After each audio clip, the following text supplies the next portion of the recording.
and that's the good thing about games, that it can have many more things than just simply a reward. You kind of touched upon it, but I would be curious to know a bit more in this kind of reform that we need in the educational system. What would be the role of the teacher and maybe also the parent in it?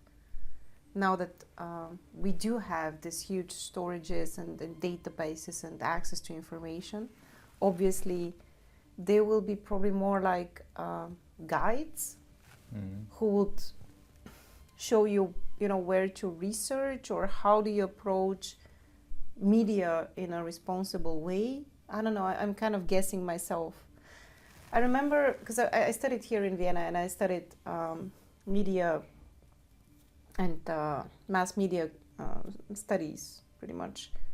One of the subjects that we had was media competence, and the more I learned about what media competence means, the more I thought, why isn't that taught in school? Yeah.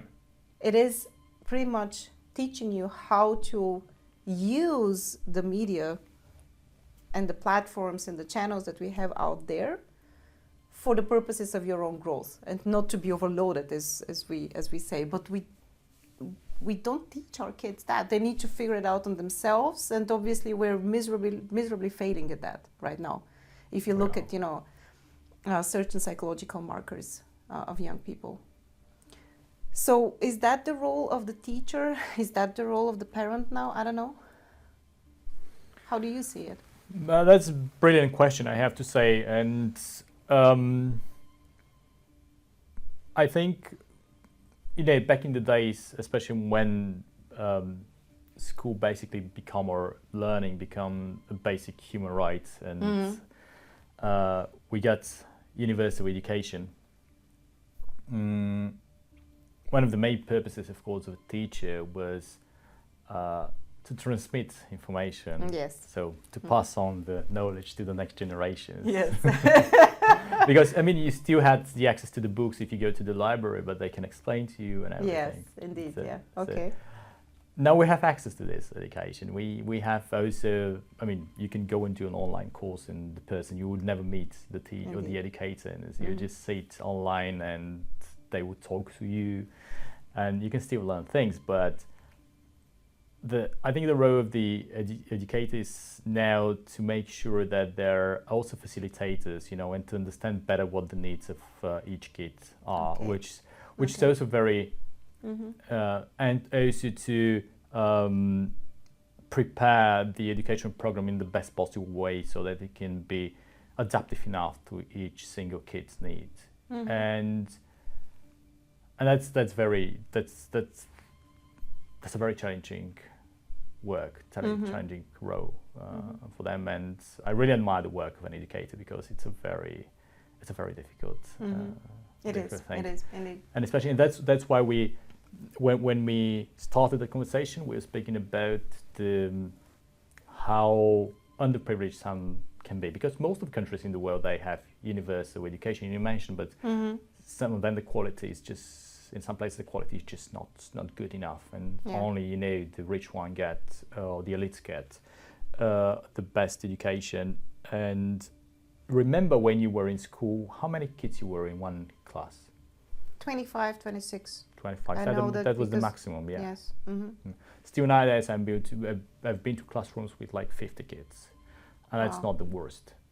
Okay. And think about how an educator, teacher, can attend to all the 50 kids. That's challenging. Very challenging, yeah. Especially because probably they would be learning at different pace. Yeah.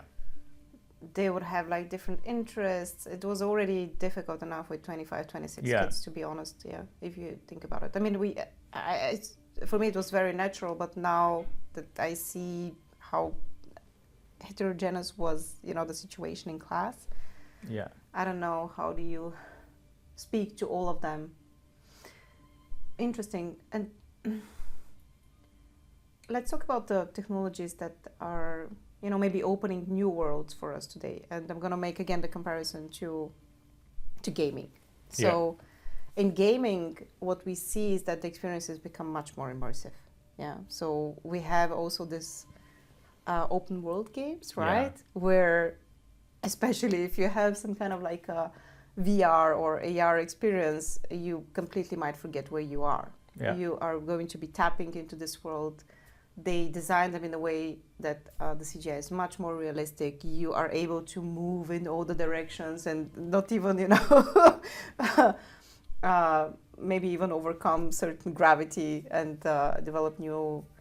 So, how is this going to affect the way that we approach education? Because I think this kind of immersiveness plays a huge.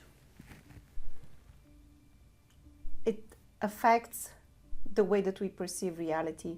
And one of the things that I have seen over the years is that, for instance, me being a social creature, I learned a lot from this kind of situations. Yeah. I'm sitting with someone, we're having a podcast, I'm just, conversing. A couple of years ago, I was very frustrated that I never really have the time to read books. And I was afraid I'm going to get dumber and dumber and dumber. And then I realized, but actually I'm not getting dumber. Or maybe I am, but I'm still learning new stuff. So how do I learn new stuff? Depends on the metrics. Yes, obviously. But how do I learn new stuff? And then someone pointed out, but you're talking to so many people.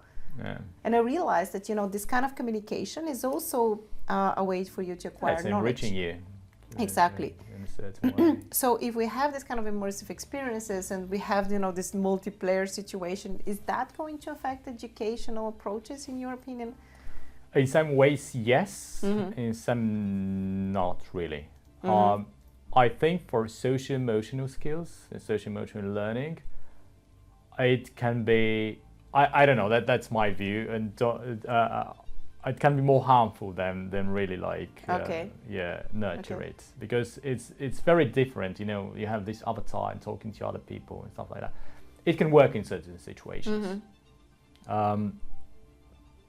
Especially with some people with special needs, it can be very helpful.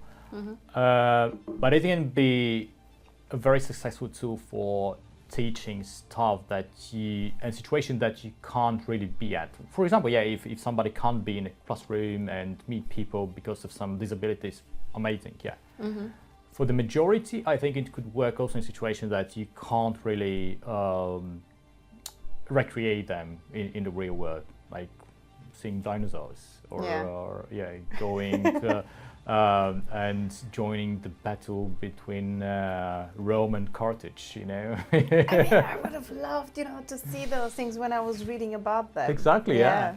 It would have been super exciting. At the same time, maybe I was also gifted, the vacuum, so that my brain can create its own vision. Yeah. That's the other thing. Yeah, I mean, that could be also harmful for the imagination. Sometimes it's good that you still keep, like, when we read the book, for example, and we don't have the visual part, we kind of recreate it in our own way, in our own worlds. And if you're just as passionate about innovation as we are, hit subscribe for the Recursive podcast on YouTube or your favorite podcast platform. We're everywhere.